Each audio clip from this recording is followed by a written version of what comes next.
tema que nos acompaña a todos, pero no es el más agradable, ¿no?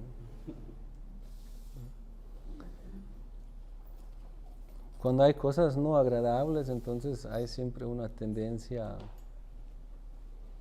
de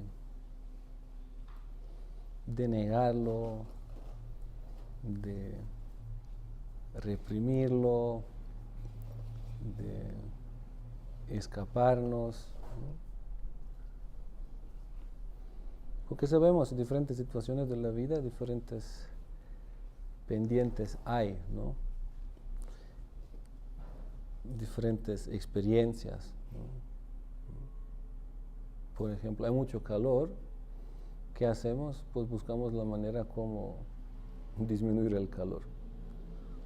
Prendemos un ventilador o un aire acondicionado, ¿no? Hay mucho frío, pues nos tapamos, ¿no? Hay mucho ruido afuera, ¿no? Pues cerramos la puerta para que no nos perturba, ¿no? Está cayendo agua, ¿no? Pues ponemos techo o tapamos, ¿no? Porque siempre hay en la vida esos ciertos elementos que aparecen y que nos ponen en un cierto tipo de desequilibrio, cierto tipo de malestar, ¿no?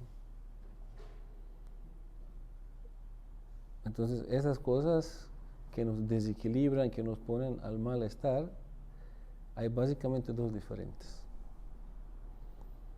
Unas son por influencia externa, como todo eso lo que mencionamos. Lluvia, frío, calor, viento, ¿no? Ruido. Pero hay elementos que vienen desde adentro también, ¿no? Algo lo que simplemente sube desde adentro, ¿no? Y muchas veces es vinculado. Muchas veces es vinculado, ¿no? Como por ejemplo en el tema pues, que vamos a tratar hoy, es el tema del miedo, ¿no? Cuando de repente desde adentro o adentro de nosotros aparece este elemento del miedo, ¿no? Sabemos, todos hemos sentido miedo en diferentes circunstancias, de diferentes cosas, por diferentes razones externas, pero también a veces sin claramente poder ubicar cuál es la verdadera razón ahora, ¿no? Así a veces tenemos miedo de cosas concretas, a veces tenemos miedo, digamos, cosas concretas, visibles, experimentables en la vida cotidiana, ¿no? A veces es simplemente un miedo que no podemos ubicarlo ni de dónde viene ni por qué viene, ¿no? Y a veces incluso es miedo de algo que no es prácticamente manifestado frente a nosotros, pero solo la idea de que podría aparecer, ¿no? Ya nos da miedo, ¿no? Uno de estos famosos miedos es, ¿cuál? Lugares cerrados. ¿Ah? No, eso ya es algo real, uno ya está en el lugar cerrado, ¿no? La muerte. La muerte, ¿no? Muy común, es uno de los miedos muy comunes, ¿no? De que podría morirme, ¿no? Y a veces uno puede estar tan condicionado con este miedo, ¿no? De que uno, desde el momento que se despierta en la mañana hasta el momento que se va a dormir, todo el tiempo está solamente, ¿no? Meditando en la muerte, ¿no? La muerte puede venir, ¿no? La muerte me puede sorprender. ¿Cómo puedo prevenir la muerte? ¿Cómo puedo posponer la muerte, ¿no? Es un estado, ¿no? Dentro de nosotros, un estado de conciencia, por decirlo así, ¿no? O también podemos decir es como un estado karmático también que uno trae, que uno lleva consigo mismo, ¿no? En la astrología eso también se manifiesta, ¿no? Muchos de esos elementos que es nuestra fisionomía, que es nuestra psicología, son nuestras realidades sociales, ¿no? Es algo como con lo que ya venimos a este mundo como preformateado de cierta manera, ¿no? Lo que no significa de que todo es automáticamente predeterminado, ¿no? Porque ¿qué significado tendría el libre albedrío si todo fuera como ya predeterminado, ¿no? Si tú pones un DVD y pones una película, ¿no? Entonces hay un comienzo y hay un fin, y todo es así como es, ¿no? No puedes cambiar nada allá, ¿no? Ahora imagínate si nuestra vida fuera algo así, ¿no? De que alguien se inventó, ¿no?, esta película, ¿no?, de la vida de Pepito, ¿no? Y el Pepito viene, nace y pasa la vida todo así, ¿no? Entonces sería como algo muy raro, algo muy mecanístico, ¿no? Mecánico, algo muy ajeno a la vida, ¿no? Por eso sí, hay un cierto grado de libre albedrío, ¿no?, donde nosotros tenemos la responsabilidad de hacer lo mejor, o de nosotros tenemos la posibilidad, ¿no?, de ajustar y de aprender diferentes circunstancias, ¿no? A veces, ¿no? Porque también hay estados donde uno de verdad es como muy reaccionario a diferentes circunstancias, ¿no? Cuando ya entran diferentes tipos de reflejos, ¿no?, o diferentes tipos de patrones de comportamiento, ¿no? Por lo general, ¿cuál es ese patrón o cuál es esa secuencia de comportamiento, ¿no? Significa, hay una situación de desafío, ¿no?, digamos, un peligro o algún tipo de desafío en la vida, ¿no? Nosotros todos tenemos ciertas, digamos, capacidades, habilidades, ¿no?, o patrones como lidiar con la situación, ¿no?, métodos que tenemos, ¿no? Pero finalmente, ¿no?, si todo esto falla, ¿no?, ¿qué es lo que nos queda? En muchos casos, ¿no?, es la posibilidad, pues, de escaparnos. Uh-huh.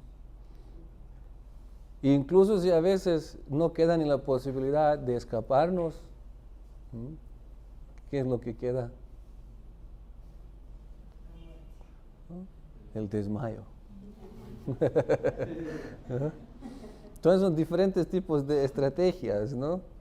¿Cómo se llama este pájaro, el largo, ¿no?, que mete la cabeza en, ¿no? Eso es su estrategia, ¿no?, para lidiar con diferentes tipos de peligros, ¿no?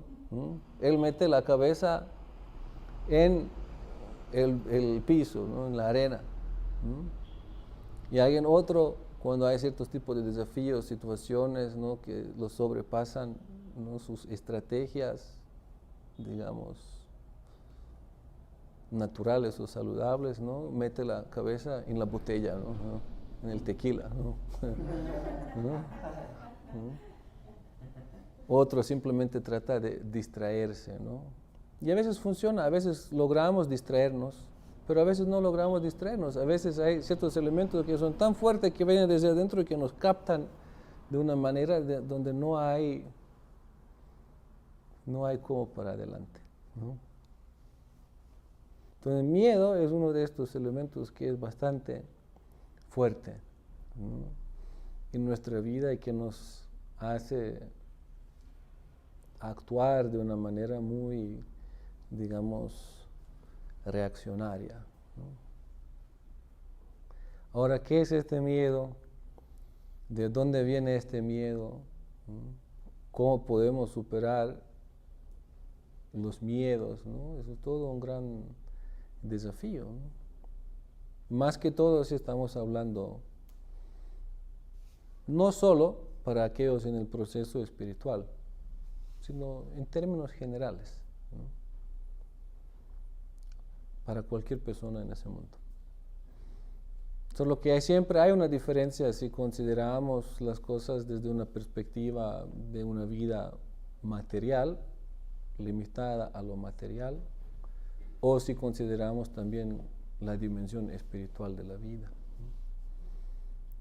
En términos materiales, cuando hablamos en términos materiales, miedo se limita solo a algo material también. Los miedos comunes, ¿no?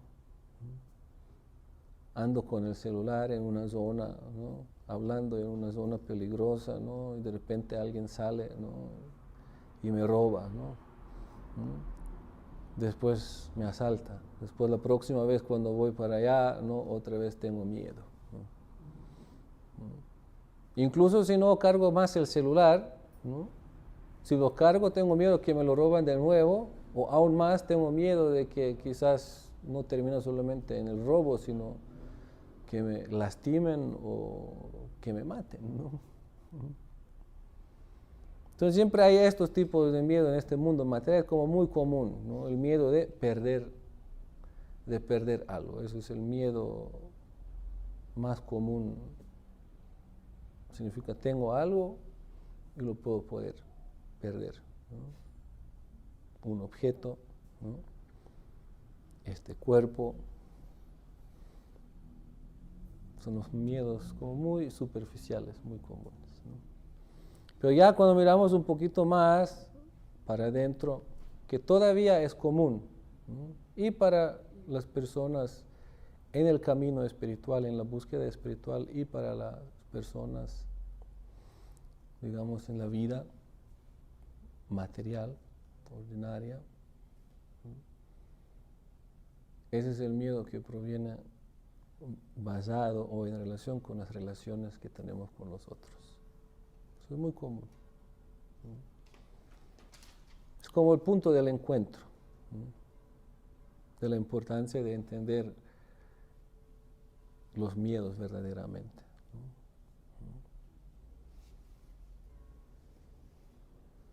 Claro, esas estrategias de, ¿no?, superar el miedo en este mundo, pues puede haber muchas, ¿no? De no perder algo, pues póngale alarma, ¿no? Sistema de seguridad, ¿no? Para que no se te acerque, ¿no? Pues quizás ponga, ¿no?, carga una arma, ¿no? O anda con guardaespaldas, ¿no? Es que eso es como todo muy, muy superficial, ¿no? No estamos entrando en ese punto, ¿no? Sino más bien al nivel como muy personal, interno y más esencial, ¿no? ¿Por qué? Porque nuestra vida no es tanto determinada o tan definida o tan influenciada por lo que tenemos o por lo que no tenemos, ¿no? Sino más bien es por la conciencia que tenemos, ¿no? ¿Por qué? Porque si nosotros no estamos apegados, alguien te toma algo a lo que no estás apegado, significa no te afecta. Alguien te toma algo a lo que estás apegado, te afecta. Entonces, la causa de cualquier tipo de malestar o algo no es la cosa como tal, ¿no? Sino nuestra percepción que tenemos de las cosas. O en otras palabras, el valor que damos a las cosas. Y evidentemente alguien en el camino espiritual y alguien en la vida material, ¿no?, sus valores son distintos. Sus valores son distintos. ¿Por qué? Porque ¿qué significa espiritual? ¿Qué significa material? ¿No? Espiritual significa eterno y material significa temporal. Entonces, aquellos quienes consideran lo temporal como la única realidad, entonces podemos entender de que automáticamente van a estar mucho más llenos de miedo, porque a cada paso, cada momento hay el peligro de perder todo, el contenido de la vida misma, ¿m? Desde el cuerpo hasta todas las pertenencias del cuerpo, hasta todo lo que es relacionado con el cuerpo, porque no hay ningún momento donde hay seguridad de que uno no puede perder todo. Ahora podemos estar sentados aquí todos nosotros tratando de hablar y pensar y meditar en todo esto, y el próximo momento uno de nosotros puede ya estar muerto. O no solo uno, sino todos juntos, ¿no? Que tiemble un poco, que caiga todo ese edificio, ¿no? Quedamos todos, ¿no? Entonces, por eso se dice que en este mundo, en el estado condicionado de la vida, el miedo es un acompañante continuo. Y los seres vivos tienen, como decimos, diferentes estrategias de distraerse de esto, ¿no? Como que de no pensar, de distraerse. Pero si lo vemos desde la perspectiva espiritual, lo espiritual significa es lo eterno, ¿no? Entonces, en la luz de la eternidad, ¿no? ¿Cuánto valor tiene lo temporal? ¿No? Si existe la eternidad, ¿cuánto valor tiene lo temporal? Sabiendo que lo temporal sí o sí aparece y desaparece, ¿no? No podemos decir de que no tiene ningún valor. ¿Por qué? Porque todavía convivimos y tenemos que aprender y encontrar la manera como vivir, ¿no? Significa cómo no ser apegado, sino cómo ser desapegado de las cosas, ¿no? Porque mientras vivimos aquí, no podemos decir de que no tiene valor, ¿no? Sí, de manera filosófica, pues tiene valor. O digamos, de la manera filosófica podemos explicar eternidad, temporal, ¿no? Como que podemos decir tampoco no tiene valor, ¿no? Porque lo eterno es lo eterno y lo temporal es lo temporal. Pero de manera práctica, ¿no? De manera práctica, pues todos sabemos que tenemos que movernos aquí, ¿no? Tenemos que conseguir el kilo de la tortilla de hoy, ¿no? Y algunos vegetales, ¿no? Y todo eso tiene cierto valor, ¿no? Y para poder tener esto, para pagar, pues significa que tenemos que generar y producir de cierta manera, ¿no? Tenemos que meter nuestra conciencia, atención en toda esta dirección. Entonces no es correcto decir de que no tiene valor. Pero hay que ver, es un valor temporal, es un valor material en la luz de la eternidad. Y eso es totalmente una diferente perspectiva a la vida, y son diferentes estrategias de vida, y son diferentes maneras cómo llevar la vida. Por eso hay una gran diferencia entre la vida espiritual y la vida material, a nivel práctico, ¿no? A nivel cómo uno se relaciona con todo. Ahora, más importante de todo eso, como decimos, es la conciencia. Pero ¿de dónde proviene nuestra conciencia? Nosotros, nuestra conciencia, lo que somos, cómo somos productos, ¿no? De relaciones. De relaciones. Significa, por tener cierto tipo de relaciones con los más cercanos, ¿no? Familia, después el entorno social, ¿no? Nosotros fuimos criados o nos desarrollamos de esta manera. Simple ejemplo de entender, si nacemos en un medio ambiente donde se habla español, significa vamos a hablar francés. No, español. Francés podemos aprenderlo adicionalmente, eso sí, ¿no? Pero vamos a hablar cierto idioma, vamos a tener ciertas costumbres, ¿no? vamos a tener cierta idiosincrasia, lo que se llama. Y eso viene de las costumbres, hábitos, ¿no?, más externos, hasta, ¿no?, cosas muy internas. Hábitos son algo lo que nosotros creamos. Hábito es una creación. Significa nosotros hacemos algo, hacemos y se forma un hábito, ¿no? Pero también los hábitos nos forman a nosotros. Es interdependiente, ¿no? Porque todo lo que somos ahora, pues tenemos muchos hábitos. Y estos hábitos controlan nuestra vida, ¿no? Como por ejemplo el hábito de despertarse en la mañana y primero lo que uno hace es que hoy día... ¿Ah? No, hoy día ya no. ¿Ah? Prender el celular y ver, ¿no? O ni siquiera prenderlo porque muchos lo dejan ya prendido toda la noche, ¿no? ¿No? Eso se vuelve como un hábito, ¿no? Significa eso antes no había. No había. Hace 10 años eso no había. Pero hoy día hay. ¿Por qué? Porque se volvió un hábito, ¿no?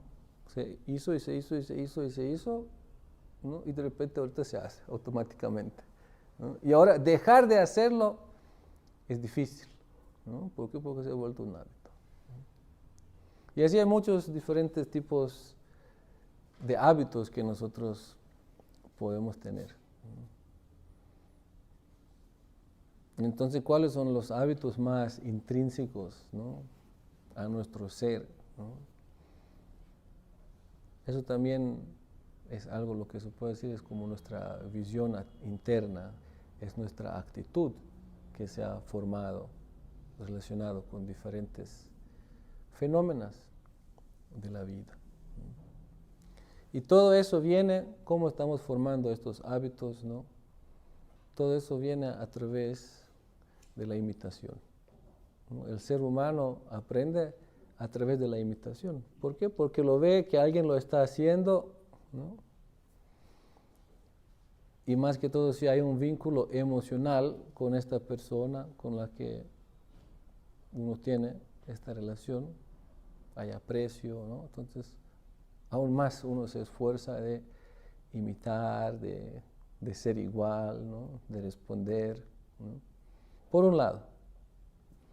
Y por otro lado, hay cosas que son como más del lado de la imposición, ¿no? Significa leyes, significa personas que imponen sus intereses con diferentes modos de, ¿cómo se llama? Intimidación, ¿no?, con manipulación, etcétera. Entonces, básicamente nos hemos desarrollado en esa dirección, ¿no? Nuestros hábitos, nuestra cosmovisión, todo lo que somos, ¿no?, por un lado ¿no?, de influencias donde hemos aceptado todo eso de una manera natural, de una manera de imitación agradable, ¿no? Y por otro lado también, ¿no?, como de imposición, o en otras partes, en otras palabras, de miedo. Intimidar a alguien significa, pues, ¿no?, si hago esto, va a hacer esto y eso me va a hacer daño, ¿no? Entonces, una gran parte de nuestra vida, lo que nosotros somos hoy y cómo somos hoy, ¿no?,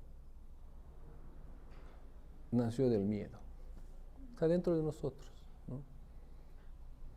Y eso no tienen que ser los vecinos, malos vecinos, ¿no?, o el dictador o algo así, ¿no?, sino muchas veces desde niño, incluso los mismos padres, ¿no?, implantan diferentes tipos de miedos, ¿no? ¿Por qué? Pues porque a veces, pues, con el miedo puedes controlar el niño, ¿no? A veces son solamente miedos, ¿no?, decirle algo para que no haga algo, ¿no? Cuando no quieres que vaya en una parte o algo así, ¿no?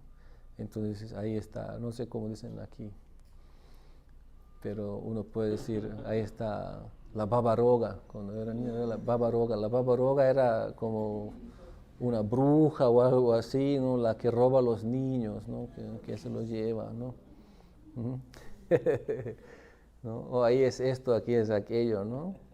Entonces el niño no se mueve para allá, ¿no? Y a veces pueden quedar tan implantados adentro algunos ciertos de esos tipos de miedos, ¿no? Que nos van a afectar toda la vida, ¿no? ¿No? Nuestra relación con ciertas cosas, ciertas situaciones, ¿no? Fobias, son diferentes tipos de fobias, ¿no? Xenofobia, por ejemplo, ¿no? El miedo de los extranjeros, ¿no? De gente ajeno a la cultura de uno, ¿no? Algo muy común que uno recibe en mayor casos, ¿no? Desde la casa misma, ¿no? Más el entorno donde puede haber, ¿no? Hace poco también hubo una ola también aquí. Por lo general en estas áreas, ¿no? Del mundo no hay, en estas zonas del mundo no hay tanto de esto, ¿no? Pero ahorita cuando pasó esta caravana aquí, ¿no? De los inmigrantes, ¿no? Se notó también como la división de la sociedad, ¿no? ¿no? Como que los otros saliendo con el pan, recibiendo la gente, ¿no? Y los otros diciendo, no, regresan, hay que, ¿no? Poner un muro entre Guatemala y México, ¿no? ¿no? Misma xenofobia, ¿no? Como si vas hacia el norte también hay que poner un muro, ¿no? ¿Por qué? Para que no venga todo esto, ¿no?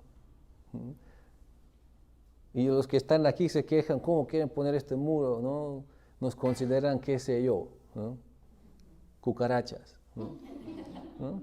Y después aquí lo mismo cuando uno mira hacia el sur, ¿no?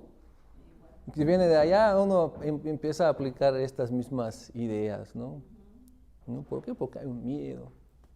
Alguien va a venir, ¿no? Alguien va a robar, alguien va a destruir mi cultura, alguien va a hacer cualquier cosa, ¿no? Eso es algo lo que en Europa es pan diario, ¿no? Es pan diario y es algo tan muy prominente, ¿no? De hecho, toda la ideología de los nazis, ¿no? Fue basada en eso, ¿no? Pero raro, ¿no? Que de repente, ¿no? Que uno dice los nazis son tales y tales y tales, ¿no? Su ideología es esto y esto, ¿no? Son ciertos patrones que ellos aplican, ¿no? Después uno va a otras partes, ¿no? Y encuentra los mismos patrones, ¿no? Entonces los nazis se volvieron los morenazis, ¿no? ¿no? Porque los nazis persiguieron a los morenos, ¿no? Pero después algunos morenos también adaptaron los mismos patrones, ¿no? de los nazis, ¿no? ¿no? Y a veces lo aplican incluso en contra de otros morenos, ¿no? Pero con ideología, ¿no? De las razas, ¿no? Cualquier cosa que no pueda aparecer en este mundo de diferentes tipos de locuras, ¿no? Entonces sí, en todo nuestro interior tenemos pues muchas estas diferentes visiones, cómo vemos el mundo, las personas, y cómo reaccionamos a diferentes situaciones. Y muchos de estos miedos, pues como ya son parte dentro de nosotros, ¿no? Pero eso es algo también que uno puede ir concientizándose, superando de alguna manera, ¿no? Pero todavía eso no es el origen verdadera del miedo. Porque no podemos decir, no, pues los padres tienen la culpa ahora porque yo tengo miedo, ¿no? No podemos decir que el gobierno o la sociedad tiene la culpa porque yo tengo miedo, ¿no? Porque no todas las personas tienen miedo, ¿no? Depende del medio ambiente donde han crecido, significa cómo se han formado. Y siempre hay esta gran duda y pregunta, lo que yo experimento, lo que yo tengo, ¿dónde está la causa? ¿La causa está en el exterior o la causa está en el interior? ¿no? Otra vez, es interdependiente, ¿no? Pero entendiendo muy bien la ciencia espiritual, entendiendo muy bien las leyes de karma, las leyes de la reencarnación, donde queda claro de que hay una razón por qué nacimos en cierta casa, en cierta familia. Desde donde empieza después esta, digamos, formación de nuestro carácter. Significa ya, reencarnación. Significa hay una vida pasada y hay una razón por la cual, ¿no? Una razón karmática por la cual uno nace ahora en cierto ambiente familiar, social, y por qué se desarrolla de cierta manera. Entonces podemos decir, pero ¿cómo solucionarlo entonces si el problema está en la vida pasada? Ya no podemos corregir lo que está mal hecho en la vida pasada. Sí, en actos no podemos corregirlo. Los actos pasados ya pasaron, ¿no? Pero los actos de ahora sí tenemos cierta libertad, como decimos, de actuar de una manera, de cierta manera. En otras palabras, aunque tenemos un cierto ser, una cierta identidad, una cierta personalidad, ¿no? Podemos desde adentro, ¿no? Desde adentro puede nacer o renacer un otro ser, ¿no? Eso se llama el segundo nacimiento. ¿Qué es el segundo nacimiento? Significa cuando nosotros iniciamos el proceso espiritual, ¿no? Nosotros llamamos de iniciación o el bautizo, ¿no? También es lo mismo, ¿no? Significa ahora nace un otro ser, ¿no? Y este ser que nace con el nacimiento, ¿no? Ahora va a practicar y va a llevar su vida bajo ciertos criterios, en ciertas relaciones, y así se va a fortalecer. Ahí también uno se puede dar cuenta, ¿no? Cuánto valor tiene el bautizo o la iniciación en el momento del nacimiento, como muchas veces se practica así en muchas religiones, ¿no? El bebé nace, ¿no? Todavía ni siquiera sabe quién es mamá, ni quién es papá, ni quién es él, ¿no? Falta tanto proceso, digo, para formar su personalidad externa, humana, ¿no? Y al mismo tiempo ya lo bautizaron, ¿no? Significa donde no hubo ningún elemento de concientización sobre la importancia, qué es el proceso, qué sigue ahora, ¿no? Entonces, estos bautizos, iniciaciones premaduras, en otras palabras, no son algo espiritual, sino más bien es algo como asegurar miembros, ¿no? De la institución religiosa o del grupo o como sea, ¿no?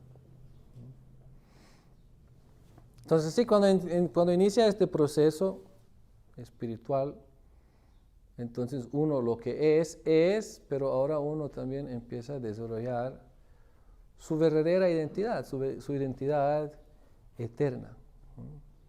Y lo más que uno se vuelve estable, realizado, fortalecido espiritualmente, en otras palabras, lo más que se manifiestan las cualidades espirituales dentro de uno, o en otras palabras, lo más que se manifiesta la luz dentro de uno, en este grado se retira la oscuridad. Lo más que se manifiesta lo positivo, se retira lo negativo. Entonces, un estado sano de existencia es únicamente el estado espiritual. Donde hay luz, no hay oscuridad. Donde hay realización espiritual, ¿no? Que brilla por su propia luz, todos esos otros elementos se pueden superar. Ahora nosotros estamos en el proceso espiritual. Y proceso espiritual significa estamos tratando de aumentar nuestra luz interna, nuestra luz espiritual. ¿Y cómo hacemos esto? Eso es muy, muy importante. ¿Qué significa esta palabra que muchas veces usamos, ¿no? La iluminación? O alguien es iluminado, ¿no? La iluminación. En palabras de un terapeuta famoso, C.G. Jung, él dijo, iluminación no significa hacer figuras de luz, ¿no? Hacerse una idea de qué significa un ser iluminado, ¿no? Sino más bien iluminación significa ir al lado oscuro, ¿no? Y transformar el lado oscuro. Significa la concientización, ¿no? Concientización del lado oscuro. Significa permitir que todos esos elementos que nosotros hemos acumulado dentro de nosotros, que nosotros también llamamos los diferentes, ¿cómo llaman? Capitales, pecados capitales, ¿no? Son cosas que se manifiestan dentro de nosotros, ¿no? La ira, la codicia, la lujuria, ¿no? Más sus diferentes formas de transformaciones, ¿no? Y el miedo es algo lo que conecta todo esto. El miedo aparece en todas las diferentes formas, en todos los diferentes momentos, ¿no? Entonces toca ir sacando todo eso a la luz, toca ir concientizándonos, ¿no? Toca ir transformando nuestro carácter, ¿no? ¿Y cómo sucede esto? Eso es muy importante de entender. O primero, ¿cómo se han acumulado estas cosas dentro de nosotros? ¿No? Como decimos, siempre por miedo también, ¿no? Actuamos de cierta manera, pero ¿qué es la base de todo eso? ¿Por qué actuamos de cierta manera? ¿No? Como decimos, porque hay una amenaza externa y tenemos miedo de que alguien nos va a hacer sufrir físicamente, ¿no? O que alguien nos va a hacer el psicoterror, ¿no? O el bullying, o lo que sea, ¿no? ¿No? Significa, por un lado, es esta manera de evitar el dolor físico. Y ahora, muy interesante, ese es el punto clave, ¿no? Y por otro lado, ¿no? Ese es como el lado negativo, alguien nos amenaza, ¿no? Nos intimidiza. Y por otro lado, hemos dicho que nos estamos formando a través de relaciones buenas, afectuosas, amorosas.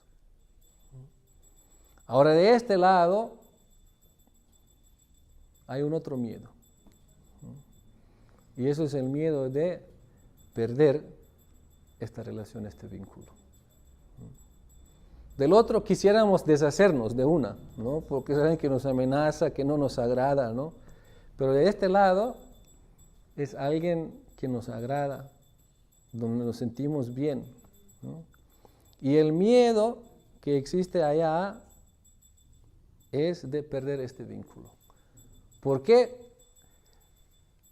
Porque en las áreas, digamos, donde nosotros sentimos el dolor físico en el cerebro, estas áreas donde se percibe el dolor, las mismas áreas están afectadas al experimentar el dolor físico, ¿no? Que a experimentar el dolor de la separación o del rechazo. Significa donde se corta el vínculo emocional que tenemos con alguien. Es el misma área en el cerebro. Significa, esto experimentamos también como dolor. Entonces, perder el afecto de alguien, eso también genera cierto tipo de miedo.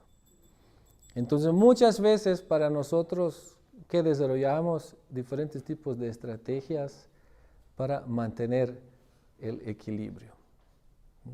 Significa evitar todo de donde viene la amenaza o alguna posibilidad de una influencia negativa, y comportarnos de tal manera para mantener estos vínculos afectivos con los demás, ¿no? En otras palabras, nos esforzamos para quedar bien, ¿no? Y en medio de todo eso hay otras diferentes formas de relaciones también, ¿no? Donde no hay un vínculo tan, digamos, afectivo, pero hay un vínculo de interés. Por ejemplo, en el trabajo, en la vecindad, ¿no? En el círculo de amistades generales, ¿no? Donde nosotros todo el tiempo estamos alertos al ver qué es lo que pasa, ¿no? Y donde todo el tiempo estamos alertos para no perder, ¿no? ¿Por qué? Porque queremos que el jefe tenga confianza en nosotros, ¿no? Porque sabemos que se vive muy feo cuando desconfían de nosotros, ¿no? Entonces queremos que tengan confianza en nosotros, queremos que se relacionen, que nos hablen de cierta manera, ¿no? ¿Por qué? Porque en cualquier cosa que se desequilibra ahí, pues otra vez nosotros nos sentimos afectados, ¿no? Desde el vínculo afectivo que tenemos con otros hasta donde podemos perder ciertos beneficios, ¿no? Hasta donde hay una amenaza directa a nosotros. Entonces toda nuestra vida es entre estos elementos, ¿no? ¿Y qué estamos haciendo? ¿No? Estamos desarrollando una estrategia de sobrevivencia, ¿no? Prácticamente muchas personas no están viviendo, sino están sobreviviendo, ¿no? Se están solamente escapando de diferentes situaciones, ¿no? Para no sentirse muy feo. Porque estar sobreviviendo es una cosa, pero estar viviendo es otra cosa, ¿no? Pero si no hemos aprendido nada, ninguna otra cosa, ¿no? Entonces estamos todo el tiempo en modo de sobrevivencia, ¿no? Y para eso lo que estamos haciendo, estamos generando diferentes tipos de imágenes de nosotros que mostramos hacia afuera. Entonces nos presentamos de cierta manera en ciertos ambientes hacia ciertas personas, ¿no? Y ahí estamos generando ¿qué? ¿No? De que hay algo, una imagen de nosotros externa, ¿no? Y hay nuestra realidad interna, ¿no? Entonces estamos como divididos, ¿no? Como doble personalidad. Muy común, ¿no? Muy común es llegar a ser, ¿no?, lo que uno es. Eso prácticamente ya significa ser autorrealizado, ¿no? Entonces hay algo interno, hay algo externo, ¿no? Entonces nos ponemos de tal y tal manera para que el otro no nos haga esto. Nos ponemos de tal y tal manera para que el otro no tome ciertas medidas hacia nosotros, ¿no? Y de este lado afectivo, ¿no?, para que alguien no nos retire su afecto, ¿no?, su amor, su aprecio. Entonces todo el tiempo estamos en esa, ¿no?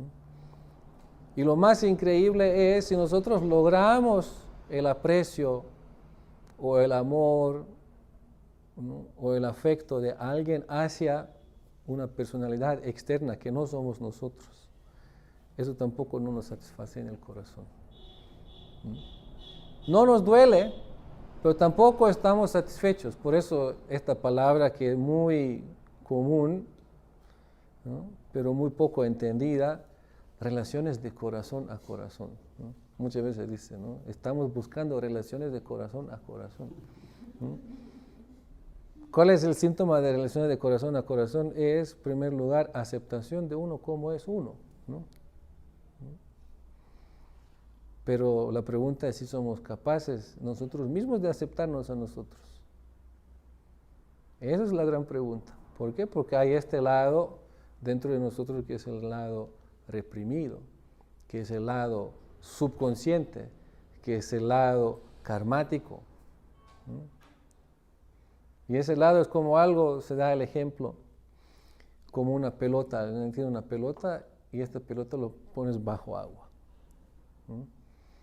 Y la pelota naturalmente quiere, ¿no?, subir, ¿no? Y lo que la pones abajo, más hay una presión desde abajo para arriba, ¿no? Y te mueve para allá, ¿no? Uno no puede quedar quieto, porque hay esta fuerza desde abajo que lo mueve, ¿no? Así también muchos de nosotros no podamos quedar quietos. Hay algo desde adentro que nos mueve, ¿no? Y que, ¿no?, a veces somos capaces de esconderlo. ¿Cómo estás? bien, pero se nota de que no estás bien, ¿no? ¿No? En palabras podemos decir una cosa, pero en los rostros dice otra cosa, ¿no? En promesas podemos decir una cosa, pero nuestro comportamiento dice otra cosa, ¿no? Entonces hay esto algo que nos mueve desde adentro, ¿no? Ahora, ¿qué hacemos con esto? ¿No? Por eso es un gran ejercicio en el camino espiritual y un gran ejercicio, ¿no?, para superar el miedo es la aceptación de sí mismo. Como Siddhartha Maharaj dice, uno de nuestros grandes maestros, acepta a tu karma. Significa, acéptate a ti mismo. No seas una persona dividida, sino acéptate a ti mismo, lo que no significa, ahora entrégate por completo, ¿no?, al lado oscuro, ¿no? No. Sino acepta, vea, ¿no? Y ahora la pregunta es, ¿cómo transformar todo eso? ¿No? ¿Cómo ir superando todo esto? Significa necesitamos nuevas experiencias, necesitamos ambientes en donde nos sentimos bienvenidos, aceptados, apreciados de la manera como son, sin tener que tener miedo de que nos van a rechazar por alguna razón. ¿Y cuál es el mejor ambiente para esto que el ambiente espiritual, donde las personas pues tienen este criterio, ¿no?, y del alma, y de la eternidad, y del karma, y de la reencarnación, y de lo que significa temporal, ¿no?, de alguien quien puede ver el alma y alguien quien solamente puede ver el cuerpo? Hay una gran diferencia, o el cuerpo y la psicología, ¿no? Entonces se requiere este ambiente espiritual, en donde uno puede tranquilo ser de que uno es aceptado de la manera como es, sin tener miedo de ser rechazado, porque de repente sale algo, ¿no? Y a veces salen cosas como raras, ¿no? Uno mismo se sorprende qué es lo que no hay adentro ahí, ¿no? Una vez en una situación habían dos que se peleaban como que todo el tiempo, como que se tiraban piedras, ¿no? Miradas, palabras, ¿no? Como violencia activa, a veces pasiva, ¿no?, de palabras y todo, pero nunca llegó a lo más grave. Hasta que un día, de repente, y uno era así, como 1,65, y el otro era 2 metros.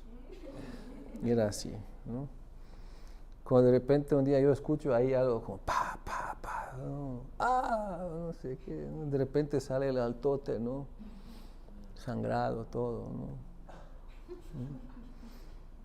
Y el pequeño sale ahí porque siempre muy tranquilo, ¿no?, muy apagado, ¿no? Y me dice, no, lo aguanté, pero ya no lo aguanté más y me salió el tepozteco, dice.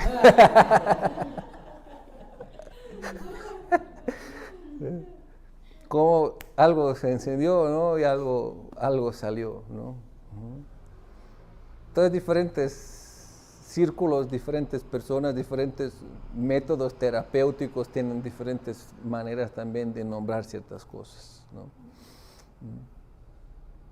Pero esta parte, ¿no? Por eso nosotros decimos, ¿qué es purificación, ¿no? ¿Qué es la purificación? Pues cuando empieza a moverse y removerse todo adentro, ¿no? Significa donde entra la influencia espiritual, donde se empieza a manifestar el conocimiento trascendental, ¿no?, donde uno enciende sus prácticas espirituales, ¿no?, en un medio ambiente favorable, bajo la mirada y guía apropiada por parte de aquellos preocupados por nuestro verdadero bien espiritual, ¿no? Entonces ahí empieza a moverse, ¿no?, y empiezan a salir todos esos diferentes tipos de acumulados, ¿no? Venenos, ¿no? Una de nuestras escrituras, Srimad Bhagavatam, explica eso, ¿no? Cuando fue el océano, ¿cómo se dice? El océano, batiendo el océano, ¿no? Que se iba manifestando ahí, ¿no? Primero se manifestó el veneno, ¿no? Que el señor Shiva después tomó este veneno y después se iban manifestando diferentes otros tipos de, digamos, realidades de nuestro ser, de nuestra realidad interna, ¿no? Entonces es un proceso, ¿no? Un proceso en donde nosotros vamos paso a paso, ¿no? Creando una nueva identidad, ¿no? Y superando nuestra naturaleza externa, ¿no? Y transformando, ¿no? Por eso dice, los grandes sabios, los santos, dice, ellos ya, incluso si tienen un cuerpo físico, ya no se consideran como un cuerpo físico. Por eso en las tradiciones en la India, los grandes santos, a los otros los queman. ¿Por qué? Porque para el desapego, para que el alma tome más fácil su camino. Pero los grandes santos no los queman, dice, ¿por qué? Porque su cuerpo ya no es un cuerpo material. Significa ya no hay influencia desde afuera hacia adentro, sino más bien desde adentro, desde el alma, desde el verdadero ser se ha manifestado, ¿no? La verdadera naturaleza. Y es ese estado en donde el miedo es superado por completo. No solo el miedo, sino todos los tipos de condicionamientos que pueden aparecer mientras estamos aquí en este plano. Mientras tenemos un cuerpo que nos condiciona, mientras tenemos nuestro interior que nos condiciona. Entonces es una purificación. Purificación de la existencia. ¿Cómo? A través del conocimiento, a través de las prácticas, ¿no? Práctica significa desarrollando nuevos hábitos. Nuevos hábitos significa desarrollando nuevos hábitos desde los hábitos físicos, alimenticios, de descanso, nuevos hábitos de cómo escuchar, qué escuchar, a quién escuchar, ¿no? Todo, cómo usamos este cuerpo, ¿no? Significa cómo tomar control sobre nuestro propio cuerpo, ¿no? Y no dejar que nuestro cuerpo simplemente actúa, ¿no? Bajo caprichos, ¿no? Que nuestros sentidos nos arrastren de una dirección a la otra, ¿no? O que nuestros miedos y todo esto interno, ¿no? Que es vinculado, nos tiene bajo ahí como preso, ¿no? Entonces sí, diferentes estados de condicionamientos, ¿no? Pero el poder espiritual es tan grande de que puede transformar todo esto. La misericordia divina es tan extraordinaria de que puede levantar al más caído, ¿no? Y posicionarlo en la situación más favorable, más auspiciosa, ¿no? Entonces, eso significa proceso espiritual, ¿no? Eso significa enfrentar la realidad, eso significa transformar, purificar su existencia, ¿no? Ahora, ¿qué significa esto para cada uno, para cada quien? Eso es otra cosa, ¿no? ¿Dónde es este ambiente favorable para mí, para conectarme, ¿no? Con estas ciencias espirituales? Eso es, cada uno tiene que saber para sí mismo, encontrar y buscar, ¿no? Y la búsqueda empieza ahora, ¿no? Como dice en la Biblia, quien toca, a él se le va a abrir, ¿no? ¿Y qué significa tocar? Tocar significa orar, anhelar, ¿no? Dirigirse al Señor Supremo, quien es el origen de todo, quien sabe muy bien, nos conoce todo muy bien. Ante Él no hay máscaras, no tenemos que pretender nada ante Él, ¿no? Sino solamente así como somos, quienes somos, ¿no? Dirigirnos a Él que Él, por favor, intervenga, ¿no? Que nos eche la mano, ¿cómo se dice? ¿No? ¿Y cómo es que Él lo hace? Pues de diferentes maneras. Pero más concreta la manera es cuando manda en nuestra vida personas en quienes nosotros podemos confiar. Aquí, en este plano, en el dominio en donde estamos. En quienes podemos confiar, quienes pueden confiar en nosotros, en donde se establece esta relación y en donde el contenido de la relación o el eje principal de la relación es el conocimiento espiritual, la transacción espiritual, la preocupación espiritual. Y desde ahí uno empieza a nutrirse, uno empieza a desarrollarse y uno empieza a superar todos los diferentes tipos de condicionamientos. Entonces es todo un proceso, ¿no? Y en este proceso podemos analizar mucho y mucho y mucho, ¿no? Y no es tanto cuestión del análisis, ¿no? Porque muchas cosas que podemos analizar y concluir, todavía no tenemos la solución, podemos entender, ¿no? Como hoy día mucho se habla y se entiende también, tenemos un problema ambiental, tenemos muchos problemas sociales, ¿no? Significa que con la capacidad analítica se puede entender mucho. Pero ¿de dónde viene la solución? ¿No? Por eso uno de nuestros grandes maestros, Srila Bhaktisiddhanta Saraswati Thakur, él dijo, única cosa que falta en la vida es conciencia de Krishna. Todos los problemas son nada más unos síntomas de ausencia de conciencia de Krishna.